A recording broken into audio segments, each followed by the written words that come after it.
have English for one sem. Last semester it was for only for triple E section, and this semester for all sections you have English. So usually it's a course offered for first year students, that is your general English. Now, English related courses are there in every semester. Like in your second year, you are not every semester, every year rather, to say. In your second year, you have effective communicative English, okay, or effective technical communicative English. So that is a course which is an advanced level English course. Once you are thorough with this course, then only you can do good things in that course. Because the things which will be taught here, that cannot be taught there, right? So after that, in the third sem, again, you have soft skills and interpersonal skills. We assume that you know 1 and 2 levels, and then only you can do all those things. Then in the fourth sem, you have some life skills and other things, and with that you have GN. You will be meeting the English faculty again in the fourth sem, but maybe they will be not teaching you English, but some other subjects, okay? So, which means we will be meeting you again and again. It's not a one semester or 1 year thing. And English is also very important. Now,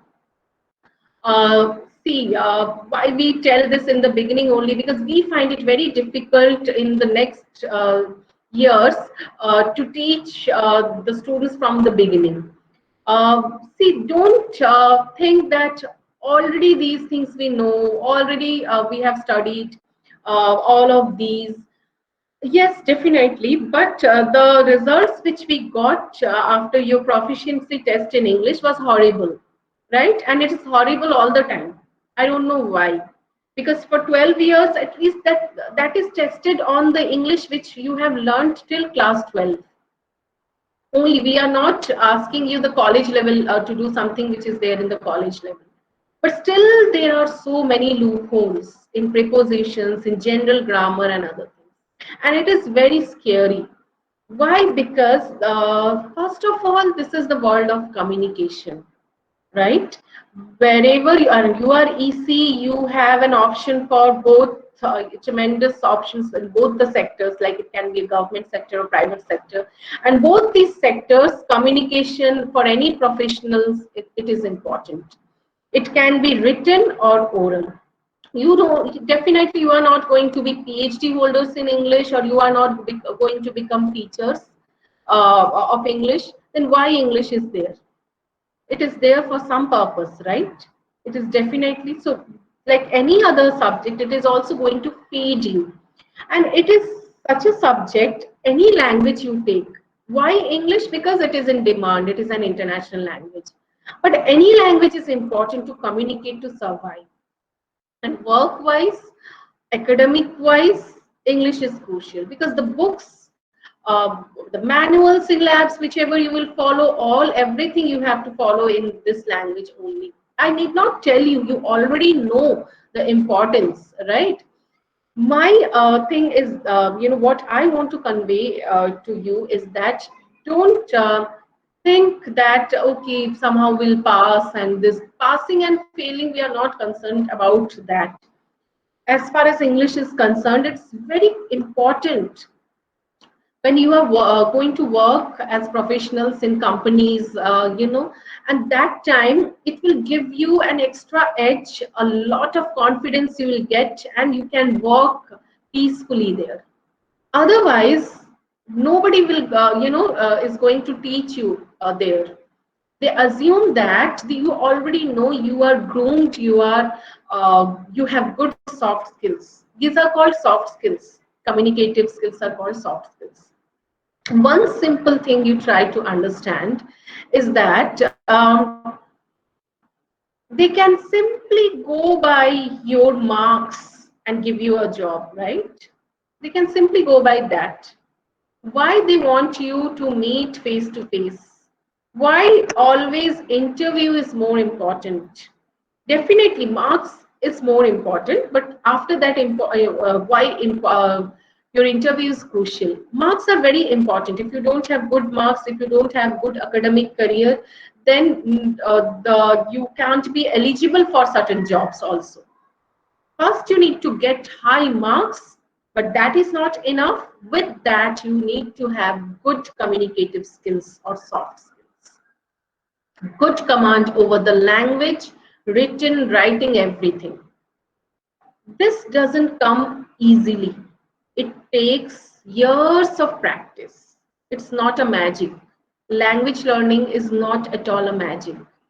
Till now, if you were not serious about it, now onwards you have to become. Some of you are very good in spoken English, but the same students are very poor in written English. Okay? Some of you are very good in writing, but there is something which pulls you back while you are speaking. So these things you have to work on, and believe me, life will become easy for you. Right? So for this purpose, English is there for you. A lot of things you will find that they were there in your school also, but here it's taught in a different manner, not in a very schoolish manner. And of course, some advanced level things are also there, mostly them. Like some, especially vocabulary is mostly they are very new stuff. And for that, you need to work very hard. But grammar is the key word. You know, you have to have a good command over the grammar. Okay, most of the things you are aware of, but now it's high time to practice and know about how you can be a good a better you can become a good or better in grammar. You can write sentences without spelling errors, right? These are very crucial things which these kind of mistakes you cannot do as professionals. Small silly mistakes, suppose I see students that if we ask them to write a simple letter, they are some, not all, but some are like trembling, and for to us they many come like those. See, as you already know that English is offered in every year, so we have a special kind of bonding with our students because they know us since the beginning, and when they are passing out also, we teach them. Maybe not the same sections, but they are always they find us, right? So 4 years they are seeing us, so they feel comfortable and they come to us sometimes for writing a letter, a project report, and other things. They come to us for doing, oh, ma'am, can you just look into it whether the grammar is correct most of the times. Then we scold them that till now you have not, why so many mistakes and why that phobia, which means that you are not writing it properly, and also you are ignoring the same mistakes which you are committing since the beginning. You are not taking an effort to, um, eradicate those mistakes or to learn from your mistakes.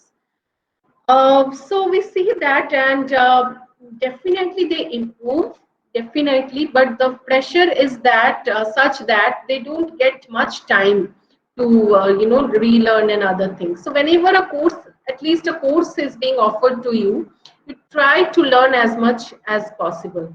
And then when you are writing your physics answers also, chemistry answers also, you are writing it in English, right?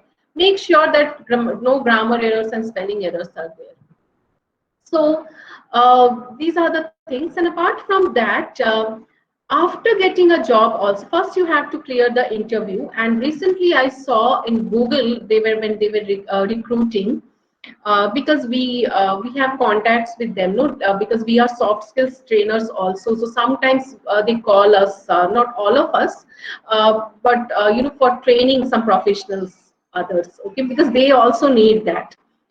So we saw that they are testing on technical writing skills also. Earlier it was only communication, but for some posts, they need to write or draft a letter. They need to compose an email also. Okay. So looking at this, you have another course in second year, that is effective technical communication English, which I was talking there. Not only looking at this, but I think in future with the interviews, these things will also be tested. Because they felt, these organizations felt that after joining the office, they have to train the professionals in technical writing, which they don't want to do. They don't want to waste their time. So that's why you take IITs, triple IITs, BITS, Pilani, everywhere. Technical English is there. Earlier, for them, I think English was for only for one semester. Now, in third and fourth semester, also they have English. And to my amazement, IIT Chennai offers so many courses in literature and poetry also. Are they crazy doing that? So actually, I asked one professor there. He was my guide sort of thing in my university.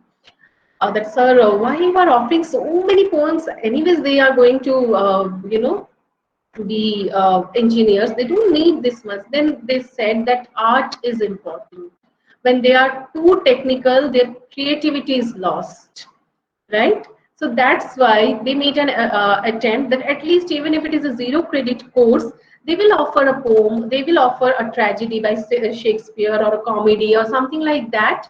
And students, they are so enthusiastic that with their course subjects, they are opting for these things, and they are enjoying everything. And research has also shown that if you are reading a nice book, nice poem, or you are writing something, that increases your creative levels. So maybe for that reasons, technical students are offered with such kind of courses. You don't have too much of poetry, you don't have too much of literature right now, but we never know, you might have.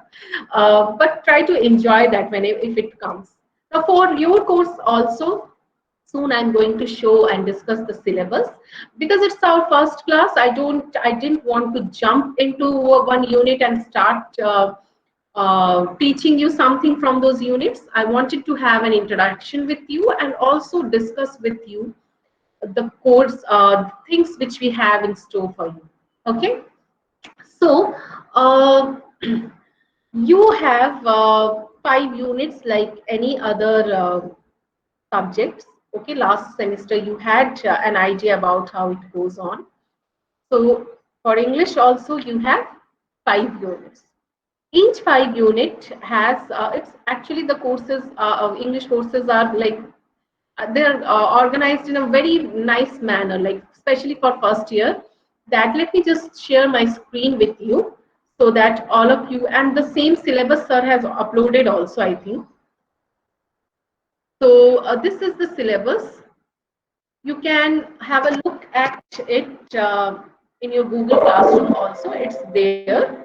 Anjanelu sir has uploaded it.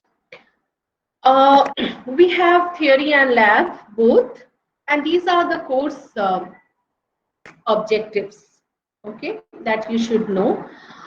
Using authentic material for language learning, exposing them, means students, to a variety of content-rich texts, strengthening their grammar and vocabulary, improving their reading and comprehension skills, honing their writing skills, encouraging them to think creatively and critically. And these are the outcomes. On successful completion of the course, the student will be able to read, able to understand, they will be able to interpret a variety of written texts, use appropriate vocabulary and correct grammar, undertake guided and extended writing with confidence. Now, coming to the most important thing, what are the chapters or units or topics there in your course? The course is divided into 5 units. You can see every unit is divided into 4 modules. In every unit, you will have reading, vocabulary, grammar, writing. Reading, vocabulary, grammar, writing. Every unit. Nicely, it is being distributed. Now, unit 1, you have R.K. Narayan's A Horse and Two Goats, a beautiful story. And who, just tell me, have you heard about R.K. Narayan? Students, have you heard about R.K. Narayan? Nobody has heard? Yes, none of you have heard about R.K. Narayan. Infosys. Yes. Roll number 69. Tell me, what do you know about him? Founder of Infosys, R.K. Narayan Murthy. No, No, ma'am. R.K. Narayan, not MS Narayan Narayan. Murthy. He is Narayan Murthy. R.K. Narayan, who knows or any one of you who has got any idea about R.K. Narayan? Ma'am, Indian writer. Very good. Indian English writer. Okay. Indian English writer. A very, very popular person.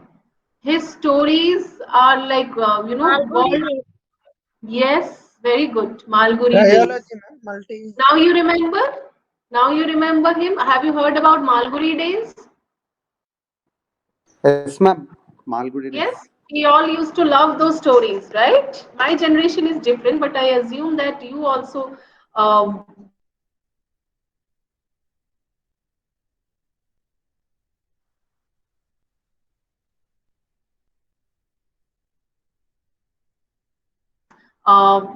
There are some Malguri Days also you will have many stories, right? Like that, he has got written many books, and mostly he has written short stories, and his stories